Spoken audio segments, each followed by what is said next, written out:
ঢাকা টাঙ্গাইল মহাসড়কের এলেঙ্গা হতে যমুনা সেতু পর্যন্ত ১৩ কিলোমিটার এলাকায় থেমে থেমে যানজটের সৃষ্টি হচ্ছে। এদিকে দক্ষিণবঙ্গের প্রবেশপথ ঢাকা মাওয়া এক্সপ্রেসওয়ের মুন্সিগঞ্জ প্রান্তে এবং সিরাজগঞ্জের যমুনা সেতু পশ্চিম মহাসড়কে অতিরিক্ত যানবাহনের চাপ থাকলেও যানজট নেই। এ নিয়ে বিস্তারিত জানাতে সরাসরি যুক্ত হচ্ছেন সহকর্মী অভিজিৎ ঘোষ। অভিজিৎ, সুমিত সরকার শুরুতেই যাচ্ছে অভিজিতের কাছে। অভিজিৎ, যানজট নিরসনে কি ব্যবস্থা নিচ্ছে হাইওয়ে পুলিশ, বিস্তারিত আমাদের জানাবেন। জি, আপনি জানেন যে ঢাকা টাঙ্গাইল যমুনা সেতু মহাসড়ক গতকাল রাত থেকে এই মহাসড়কটিতে একটি ভোগান্তি শুরু হয়েছে এবং ভোর রাত থেকে এই মহাসড়কের যমুনা সেতু পূর্ব পাড় থেকে টাঙ্গাইলের রাবনা বাইপাস পর্যন্ত যানজটের কবলে ছিল।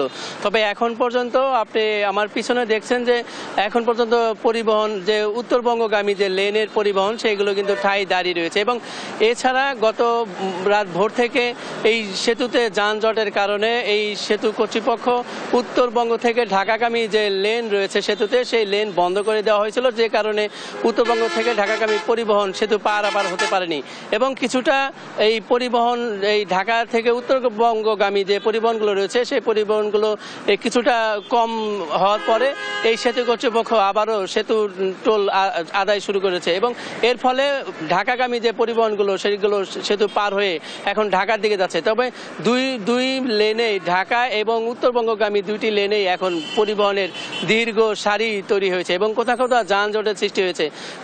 কর্তৃপক্ষ বলছে যে এই যেহেতু পরিবহন সংখ্যা বেশি মহাসড়কে, পাশাপাশি কিছু পরিবহন এই মহাসড়কটিতে বিকল হয়েছিল, যে কারণে এই যানজটের কবলে পড়েছিল এই মহাসড়কের যারা যাত্রী এবং চালক রয়েছেন এবং এই যে মহাসড়কে যানজটের কারণে মানুষ কিন্তু চরম ভোগান্তিতে পড়েছে। আমরা কথা বলেছিলাম যারা যাত্রী রয়েছেন তাদের সাথে, তারা বলছেন যে গতকাল যারা সন্ধ্যার ঢাকা থেকে রওনা হয়েছেন এখন পর্যন্ত তারা এলেঙ্গা পর্যন্ত আসতে পেরেছেন এবং তারা বলছেন যে এলেঙ্গা থেকে সেতু পার হতে তাদেরকে কত সময় লাগবে সেটাও তারা বলতে পারছে না। এর পাশাপাশি চালকরা বলছেন যে এই যে নির্ধারিত সময়ের মধ্যে তারা যেতে পারছে না, যে কারণে তাদেরকে ফিরতি পথে আবারও সময় নিয়ে তাদেরকে আসতে হচ্ছে এবং তারা বলছেন যে এই ঢাকা গতকাল রাত থেকেই ঢাকার গাজীপুরে কালিয়াকুর, চন্দ্রা, বাইপাল, কোনাবাড়ি এবং সাভারের বাইপাল, সাভার সহ বিভিন্ন জায়গাতে তাদেরকে যানজটের কবলে পড়তে হয়েছে এবং এরপরে যখন এই পরিবহনগুলো টাঙ্গাইল অংশে চলে আসে, টাঙ্গাইলের এই এলেঙ্গা থেকেই তারা যানজটের কবলে পড়েছে, যে কারণে ভোর রাত থেকে তারা এই যানজটে পড়ার কারণে তারা ভোগান্তিতে পড়াতে হচ্ছে এবং তারা বলছেন যে দ্রুত সময়ে যেন তারা এই সেতু পার হয়ে গন্তব্যে পৌঁছতে পারেন, পরিবারের সাথে ঈদ করতে পারেন, সেই বিষয়ে তারা কর্তৃপক্ষের দৃষ্টি আকর্ষণ করছেন। এই ছিল ঢাকা টাঙ্গাইল যমুনা সেতু মহাসড়ক থেকে আমার কাছে সর্বশেষ। আমরা এখন চলে যাচ্ছি মুন্সিগঞ্জ, সেখানে রয়েছেন সুমিত, আমরা জানবো সেখানকার পরিস্থিতি সর্বশেষ। সুমিত, জানাবেন মুন্সিগঞ্জের সর্বশেষ মহাসড়কের কি তথ্য রয়েছে আপনার কাছে?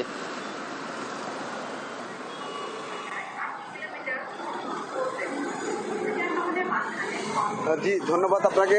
আপনারা জানেন গতকাল কর্মদিবস শেষ হওয়ার পরে কিন্তু ঢাকা মাওয়া এক্সপ্রেস হয়ে কিন্তু রাত থেকে কিন্তু গাড়ির চাপ বেড়েছে। এখানে কিন্তু আজ সকাল থেকে কিন্তু পদ্মা সেতু হয়ে মোটরসাইকেল কিন্তু চাপ দীর্ঘ সারি আমরা দেখেছি। এখানে কিন্তু আজ সকাল থেকে প্রায় 2000-এরও অধিক ব্যক্তিগত মোটরসাইকেলে করে কিন্তু আসলে পদ্মা সেতু হয়ে তারা কিন্তু তাদের নিজ বাড়িতে আসলে রওনা হয়েছেন। এখানে কিন্তু তারা যেটি জানিয়েছেন যে এইবার ঈদে কিন্তু লম্বা ছুটির কারণে কিন্তু আসলে তারা সেই রকম ভাবে আসলে ব্যাগ পেতে হয়নি, তারা কিন্তু স্বাচ্ছন্দ্যেই কিন্তু আসলে তারা বাড়িতে পৌঁছাতে পেরেছেন বলে আমরা এখানে তাদের সাথে কথা বলে জেনেছি।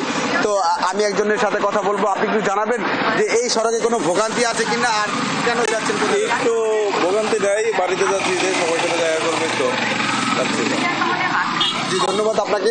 আসলে আপনি যেমনটি শুনছিলেন ঢাকা মাওয়া এক্সপ্রেস হয়ে পদ্মা সেতু চালু হওয়ার পর থেকে কিন্তু মোটরসাইকেলের কিন্তু চাপ অনেকটাই বেড়েছে বলে আমরা এখানে জেনেছি এবং সকাল থেকে কিন্তু গণপরিবহনের চাপটাও আসলে বেড়েছে। কিন্তু এখানকার যাত্রীরা অভিযোগ করেছেন যে তারা ঢাকায় যারা অনলাইনে টিকিট পায়নি গণপরিবহনে, তারা কিন্তু ভেঙে অটোতে সিএনজিতে করে মাওয়া প্রান্তে এসেছেন। তাদের কিন্তু আসলে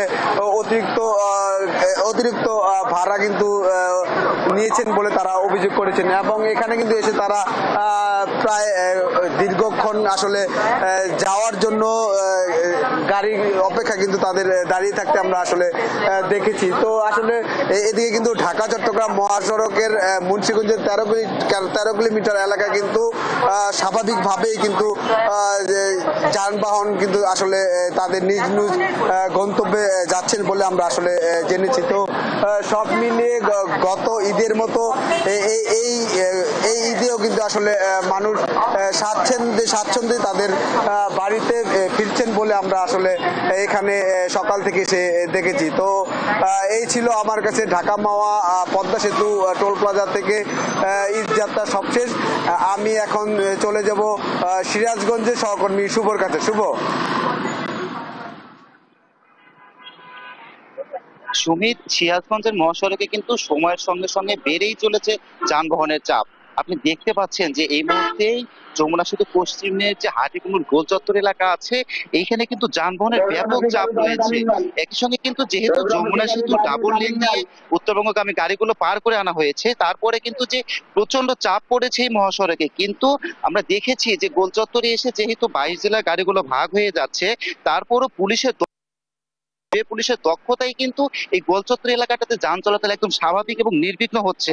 এটা কিন্তু একটা ধারণা করেছে অনেক যাত্রীরা কিন্তু বলেছেন, আমরা তাদের সঙ্গে কথা বলেছি, যে যেহেতু যমুনা সেতুতে ডাবল লেন দিয়ে প্রচুর গাড়ি বের করে নিয়ে আসা হয়েছে এবং এই চাপটা এসে স্বাভাবিকভাবেই পড়বে হাটিকুমরুল গোলচত্বর এলাকায়। কিন্তু এইখানে কিন্তু তারা ধারণা করছিলেন যে এইখানে এসে একটা যানজট বা ধীরগতির মতো অবস্থার সৃষ্টি হবে, কিন্তু এইটা কিন্তু হয়নি। এখন পর্যন্ত কিন্তু মহাসড়ক দিয়ে নির্বিঘ্নে বাড়ি ফিরছেন ঘরমুখো মানুষ। আমরা একটু এখানে কিন্তু নিজে দাঁড়িয়ে থেকে হাইওয়ে পুলিশকে দিক নির্দেশনা দিচ্ছেন বগুড়া পুলিশ সুপার যে রেঞ্জের দায়িত্বে আছেন পুলিশ সুপার মহোদয় এবং অতিরিক্ত ডিআইজি পদে পদোন্নতিপ্রাপ্ত শহীদুল্লাহ মহোদয়, উনি কিন্তু নিজে দাঁড়িয়ে থেকে দিক নির্দেশনা দিচ্ছেন। আমরা কিন্তু তার কাছে জানতে চাইবো যে আপনারা কি কি ধরনের কর্মদক্ষতা দিয়ে আসলে এই মহাসড়কে এত পরিমাণ চাপকে আপনারা নিয়ন্ত্রণে রেখে নির্বিঘ্নে একটা যাত্রা উপহার দিচ্ছেন।